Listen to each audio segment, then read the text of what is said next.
Hello, and welcome back to my YouTube channel. Today is the third installment for my Monster Girl series. A series in which I am going to be attempting to do a 31-day drawing challenge, but with my own personal twists. If you'd like to hear me go more in depth on the rules and general vibe of this challenge, you can go ahead and check out my first video. I'll link it in the description. Alrighty, let's go ahead and hop into the design phase. So our prompts for day 3 are Kappa versus Bride of Frankenstein. And ironically enough, we've already had Frankenstein on the prompt list once, so this is her chance to redeem herself, maybe.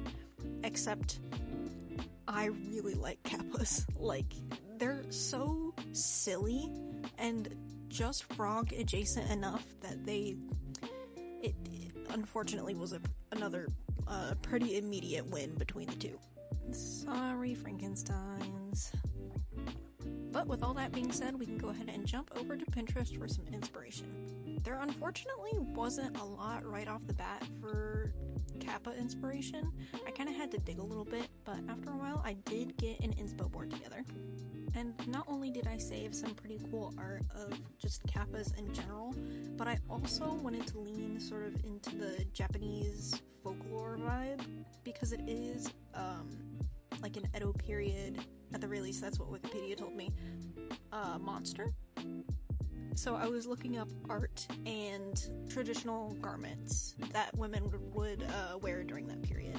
I also originally was going to make this character a lot younger, because in the lore on the Wikipedia page it says that they are the size of a child, but then also a lot of the like really aesthetically interesting Edo period art that I was seeing of a lot of the women from that time were courtesans, so I altered that very, very quickly.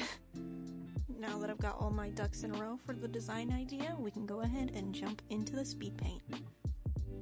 Let me tell you a little story, this time written by me. During the Edo period, there was once an extremely hot summer day. A day in which a boy named San had just snuck away from his chores at home to go cool off in the local river. He met up with a few of his friends along the way. They play-fought with long pieces of bamboo, pretending to be samurai. It was San's dream to grow up to be a samurai one day. To fight off bandits, be a protector of the country, and maybe even one day, meet the shogun himself.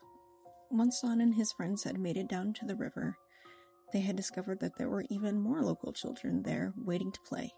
And play they did. They had water fights, threw mud and silt from the bottom of the riverbed at each other, and even built a massive dam that blocked some of the river.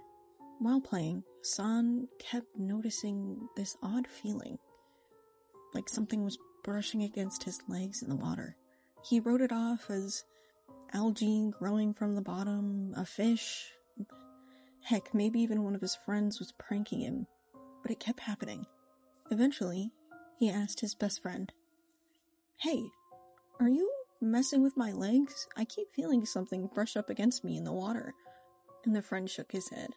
"No, it's probably all the fish trying to eat the dead skin off your legs." Yuck. San laughed along as well, but he had a weird feeling that it wasn't fish, but something else. As the day went on, the sun started to set. San knew that when he went home, his father would be furious at him for leaving, but he wanted to play. Chores were so boring.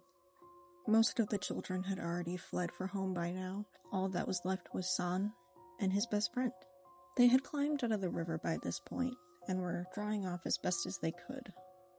That's when San's friend noticed something moving in the river.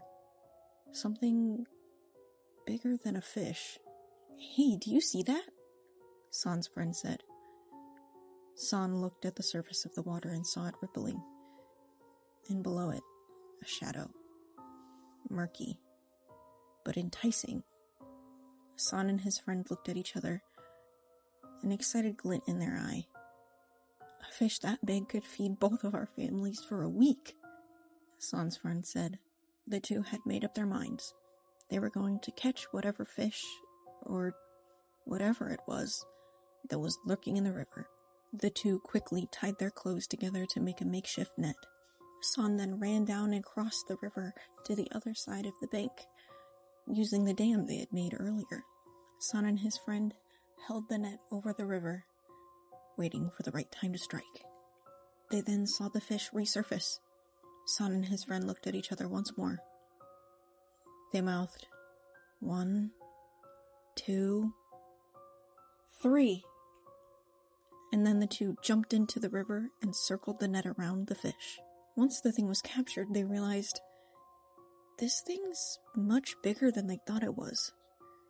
And that's when it started to thrash and writhe around in the net, making god-awful noises, screeching. And it seemed to be screeching words? The two boys became unsettled, but they were too far in now. They dragged the fish out of the water. They laid the net of clothes up on the land, the thing inside still writhing and squiggling inside. San's friend turned to him. I don't think that this is a fish. San nodded in agreement. But what is it? That's when the thing finally untethered itself from the net. It whipped the fabric off and exposed a green, scaly form. A beak protruded from its face, where its mouth should be. Its hands and feet were webbed, like that of a frog.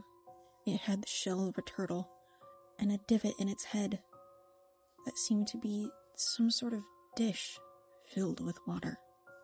The two boys, frightened, leapt back and screamed. The thing ran at them, awful hissing and screeching sounds coming from its mouth, or rather, its beak. The boys ran, having to leave the net made of their clothes behind. They had never seen such a vile creature before, and just to think, that thing had been swimming alongside them all afternoon. Once San and his friend had made it back to the road, they vowed never to go swimming in that river again.